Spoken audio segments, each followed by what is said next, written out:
ito, nakasurround yung mga audition natin. Si Rainier, si Arvin, si Mark, si Tatay Erling. Ayan. At yung cameraman na auditor rin. Pangalan mo? Mateo. Laging absent kasi. So dito, kami kasama tayo na nagpapagawa. Ang brand niya Ace. 42 inches. I-identify natin kung ano ba ang sira nito. So tandaan nyo to kasi pagka kayo gumawa, wala nang mapagtanungan kayo. Kayo na mismo ang kakayo doon. So siyempre pag nagawa niya yan, kikita na kayo. So ang dihilan nito ay nagre-range siya ng 2.5 hanggang 3.5. Depende kung paano kayo tumaga. Diba? So, siyempre, para malaman natin, testing. Yan. So, spark, may ano, kita nyo? May indicator. So, ipa-power on natin yan para malaman kung anong issue. Although, alam ko na ang problema nito, pero i-step natin. Dahil, hindi natin pwedeng direkta. So, naka-power on na siya. Oh, may nakita oh. Ace. Wow, yun Ace. Ace oh. Dito. So, ibig sabihin, may display to. Meron. Diba? Meron display. Hindi nga lang makita kasi sira ang backlight. So, yan oh. Pagka pinatok nyo, oh, ang katok ay nasa inyo lang, dito wala. Katok sa utak. So, ibig sabihin, confirm na ito ay backlight. Ngayon, dalawa ang isi-check natin yan. Sira ba yung LED strip niya? Or sira ba yung inverter niya? So, dalawa titignan. Mamaya, babuksan mo sa agad yan dahil akala mo backlight. Nung pala, walang supply yung backlight. Kaya yung gagawin natin. Bubuksan natin ito. Buksan nyo lahat yan. Ito muna. Yan. Tapos, i-check natin yung backlight, kung okay ba. I-check din natin yung inverter, kung may supply ba. Okay, dyan muna. So, natin. So, ito yung backlight niya. Ayan o. So, nakaparallel siya. Titingnan natin, aabangan natin yan kung good ba. So, bago yan isaksak, check muna natin yung diode na to kung di ba shorted. Forward reading, reverse reading. Okay, wala. So, ngayon, aabang tayo. Tulad ng tinuro ko sa inyo. So, iabang lang natin to dyan. Kita ba? Kita. Ayan, positive. Saka negative. Ayan o, positive, negative. Lagyan natin ng 250. Saksak. Ilaw. So, may ilaw siya. Walang supply na lumabas. Power on natin. Yun, pumalo siya. Tapos, anong nangyari? Bumagsak. Bumabagsak. So, ibig sabihin, malamang walang na-detect na load yan. So, ibig sabihin, pag walang na-detect na load, ipapatayin talaga niya yung inverter or lead driver natin. Tapos sabay na. Huwag kayong mag-tester na diretso doon ha. Kasi pag itinester nyo direkta doon na hindi nakabunot, di babalik yung supply, sisirain yung circuit dyan. Di ba? Kaya ang gagawin nyo, bunutin yan. Di ba? So pagka binunot, dito na kayo mag-testing sa labas. So check natin, kung may voltaheng lalabas doon, bababa yung voltahe na yan, ibig sabihin, good yung backlight natin. Pero pag hindi, 300 pa rin ang makikita natin. Nabulol ako. Oh. Ano nakita natin? Wala, 325 pa rin. Oh, di ba? Kahit baliktarin natin yan, ang polarity, 300 pa rin. Wala, open talaga yan. Oh, wala talaga oh. So, ibig sabihin, confirm na sira. Yun yung time na buksan na natin yung backlight sa loob. Oh, kakalkalin natin yan. So, ang pinakamasilan kasi dito, ang pinakamahirap sa lahat dito, madali lang magpalit. Ang problema, yung pagbakbak. Kasi pag na-disgrasyan nyo yung LCD, magiging brand new yan. Pabaliban. Hindi kayo ng bago. Diba? So, yan. Gagawin ninyo ha. So, dahan-dahan. Tatanggalin natin ito isa-isa. Lahat ng nakana dyan. Tapos, bubuhatin.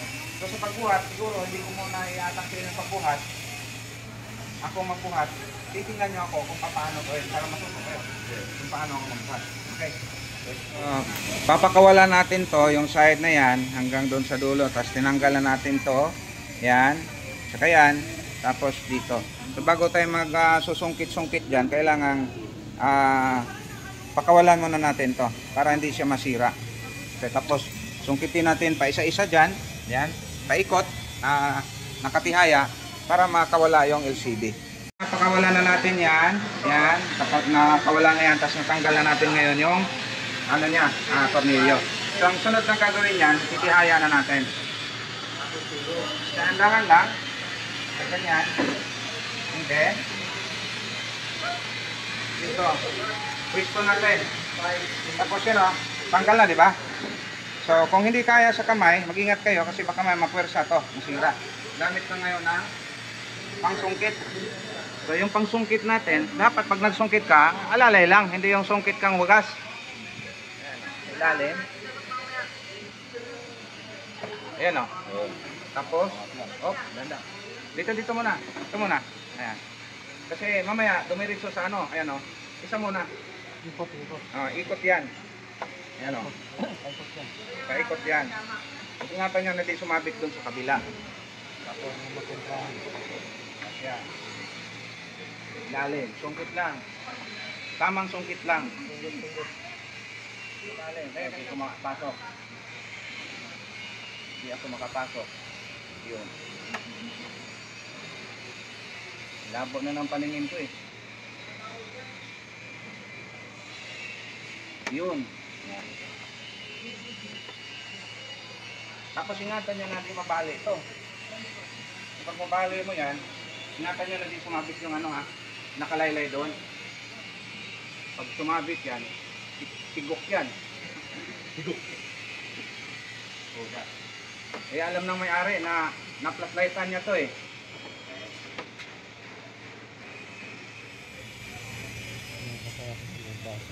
Yan. Hirap na makapasok. Hindi matalas. Yung talaga pag last na sir, may ikpit talaga dyan. Last na yun. Last part.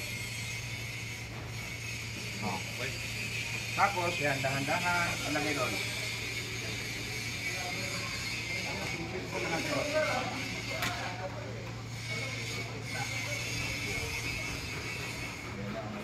Okay ng braha. Yan, very good. Galing talaga. Alam na alam ng tatay. Oo, dahil legendary yan, tatay. Ayan. Ayan. Tapos ngayon, ipasok natin to dito. Baka mamaya may adhesive. Dikit. Yan o. Ayan, may sabit. Para clear. Walang sabit. Ayan, tulad yan o. Sabit. Yan o. Yun. Umalsa na. Pag binuhat mo yan, pwede nakabasag yan.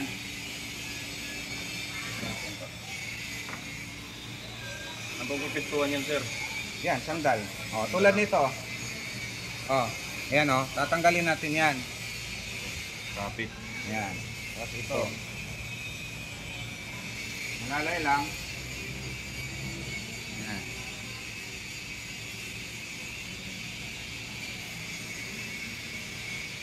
Ingat sa ano. Ayan. Hindi pwedeng bara-bara trabaho nito ha.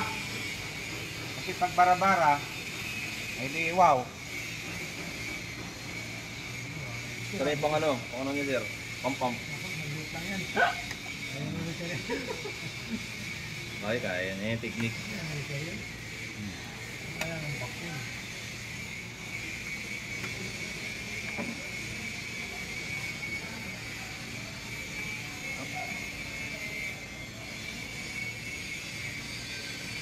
Yun. Okay. So, pwedeng ganito ang gagawin natin. Yan. Kuko. Yan. Kailangan bumalik ka rito. Ako muna sir. Yan. Diba, umangat to? Tapos dito sa kabila, Ito pa, pamparara. yun. Yan. So, para may sapin. Ayan o. Yun. Yan o. Dahan. Dahan-dahan. Huwag mong galawin yung kumari. Huwag mong galawin yung tapboard. Tapos pagapang. Tapos Yan. sabay. Buhat. Angat. Hop. Ayan. Yun. Ayan. Tapos, ngayon, pwede nyo ilagay rito. Santay mo lang. Yan. Kailangan safe. So, ang gagawin natin, ito, nakakabili na tayo ng pamalit. So, wala tayong mabili kasi nito. Mahirapan tayong makabili na talagang swak sa kanya. Pangalawa, mas mahal yun compare sa factory cut. So, subok ko na to. Sumula nung nag-shop ako. Ano yan, ito yung madalas ginagamit ko. Ang tawag nito ay factory cut. So, ang gagawin ninyo, kayong gagawa ha. Ayan, mga OJT titira. Ano to? 7 lang ang laman bawat pack. Ayan o. 3 volts, 2 watts. Ganon din to. So, lalagyan nyo ng tanda para hindi tayo mahirapan pag salpak natin doon sa butas. So, lagyan nyo ng tanda kung saan kayo magtatanim hanggang doon sa dulo. So, dahil ito ay 7 lang, ang gagawin nyo, ihiliran nyo sagad doon. Papunta doon sa, yung 7, di ba? 1, ito 1, 2, 3, 4, 5, 6, 7. 7. So dito hihinto. Tapos ihiliran nyo lahat ng tagpipito doon. 4. Pagka na-kompleto nyo na lahat yon, kasi 8 to eh. Sasalubong naman tayo rito. So dito yung dulo. Ito yan. Ito. Ayan yan. So ito yung buntot niya. Isalubong naman natin dyan. Tapos dito ngayon magtagpo yung terminal natin. Dito. Dugtong-dugtong na pala. Makadugtong-dugtong, naka-wire na yan eh. So lahat ng terminal dito magtagpo-tagpo sa gitna. Para dito tayo mag-topping. Kasi itong ginagawa dyan nila, ang original natin, 4 na strips yan. So yung dalawa dyan, naka-series. Ito naka-series. So yung naka-series na dalawa, ginawang parallel. So naka-parallel to dito sa kabila. So yun din yung gagayahin natin. Okay, so gawin natin. Bigyan ko kayo mga 30 minutes. Testing natin. Testing na. Yun na yung final ha. So okay naman. Tira sa backlight.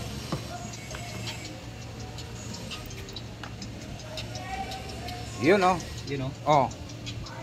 Back. Ayan. Pantay ba? Ayan sir.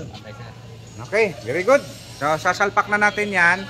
Tapos ibalik na natin yung LCD. Tingnan natin ang output. Yan pa sir, bilog-bilog kung tatama. Pabuwasan pa.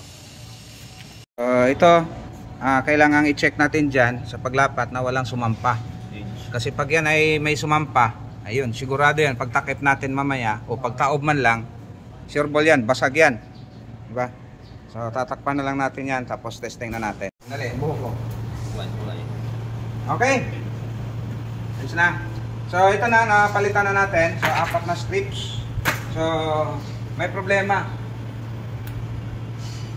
So ito yung na-testing natin. Hindi natin videohan kanina. So ayan, ito ang problema niya. So hindi natin kasi makikita yan. Ang nakita lang natin is yung logo. So once na makita natin yung logo, hindi na natin alam kung may iba bang problema tulad nito. So hindi yan hindi yan nare-repair na. Inamin naman ng may-ari o yung may-ari nito na nagpagawa na talagang may guhit na. So problema kasi natin dito, baka sa atin ibintang. Kaya dapat aware tayo sa ganitong trouble. So kung hindi ka aware nito, pwedeng ibintang sa'yo yan. Oh, buo yan eh. Bakit may ganyan na? So pagka may ganito na issue, magtatalo kayo. Kaya ano bang dapat gawin? So dapat aware kayo. Sabihin mo tanungin mo kung wala bang ibang tama. So mainam talaga na ipaliwanag mo ng maigi. So LCD issue ang problema niyan. Pero wala tayong magagawa. Ganyan na talaga. Okay? So